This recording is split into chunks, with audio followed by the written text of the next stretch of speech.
And thanks for joining us. I'm Reagan Scott. Tonight, we are digging deeper into the criminal investigation of Representative Don Young, the possible probe facing Senator Ted Stevens, and now an official ethics complaint against Senator Lisa Murkowski.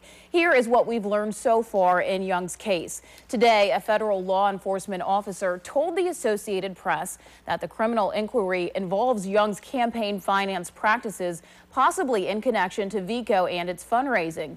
Well, last night, we told you about the Wall Street Journal report linking Young to the VECO legislation corruption scandal. Well, right now, Representative Young's staff says he has no comment on the investigation. And Senator Ted Stevens could also be a target of the investigation.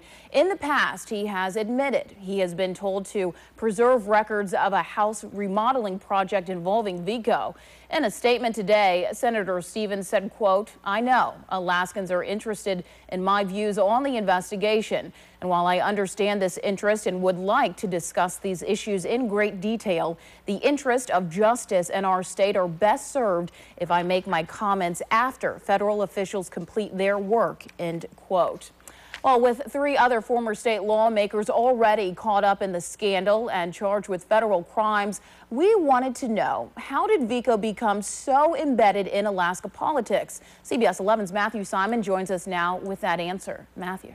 Reagan, while VECO has been in Alaska for a long time, about 20 years ago, the company became engrossed in a close political relationship the feds are now looking at. I think there's something to be concerned about. Alaska's former U.S. Attorney Webb Shea called it a good day for Alaskans to be concerned. Senator Stevens and Representative Young are being federally investigated for their VECO financial relationships. Things have gone on this way for years, and folks have ignored it. Now, that does not mean at all, Matthew, that somebody's guilty, but it means that there's some things that they're looking at that certainly has the appearance of criminal activity. She says VECO's Alaska political hand became a strong arm after the Exxon Valdez spill. You know, they've really grown into the Alaska service, oil service company. As the company gained numerous cleanup contracts. Bill Allen, I think as things grew, he found his niche, and his niche was developing relationships with people in power. And VECO Corporation has developed a relationship with the congressional delegation that, they're hand in glove. And they have been for years. And now the feds are trying to find out just how hand in glove Stevens and Young's VECO relationships went. I think it's a very serious thing because this didn't first appear in a left-wing journal. This appeared in the Wall Street Journal. CBS 11 political analyst Gail Smoke says if charges are filed, Don Young's political dynasty could finally be over. Ted Stevens might be able to survive a federal indictment pending against him.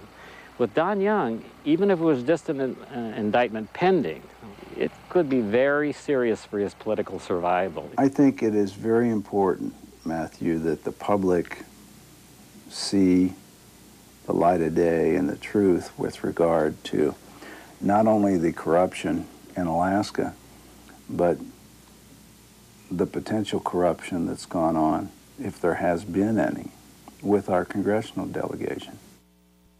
As CBS 11 News first reported back in June, Colorado's CH2M Hill has now purchased VECO. That came after former CEO Bill Allen pled guilty in May to a number of charges, including bribing former state lawmakers. Live tonight in the newsroom, I'm Matthew Simon, CBS 11 News. Well, earlier today, we asked viewers to submit their thoughts on the state of Alaskan politics to our website at ktva.com, and we received some good feedback. Harold from Anchorage wrote, "I think they are just following the examples of Bush and Cheney. Political position is for power and personal gain, not service to the people and representation of the will of the constituents. Watching the antics of the Republican Party is like an extended season of The Sopranos." If you would like to give us your opinion on the state of Alaskan politics, just go to our website at ktva.com and click on the box on the right side of the page. And another Alaskan senator is